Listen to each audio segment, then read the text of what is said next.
All right, it is another great day here in Paradise. Kerrick the Realtor here. Today I am doing a little bit of fishing, and I'm over in one of my favorite communities, Port of the Islands. That's in East Naples. That is a great little boated community. I'm going to just kind of pan around here. You got a full service marina, there's single family homes, and you've got condos as well. There's also a small hotel as well. And this is just a great little area. Very affordable too in comparison to some of the areas you see in Naples or Marco Island. It's a great price point. A little far off the path here, but I gotta tell you, for a 10-minute ride away from the nearest grocery store, it's really not terrible. So I'm gonna flip this around real quick. Take a look at that pristine waterway here. This is Fakahatchee Strand, and Fakahatchee Canal. I'm probably mispronouncing that.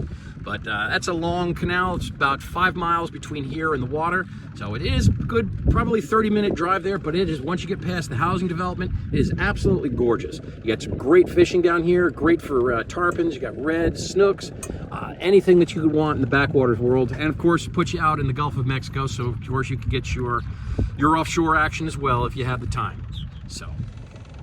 So if you have any questions, or if you're interested in possibly seeing some properties out here, there's not that much for sale, but there are a good handful. There's about a dozen properties for sale right now between single family homes and condos. Let me know. I'm at 239-340-1468. Make it a great day, and God bless.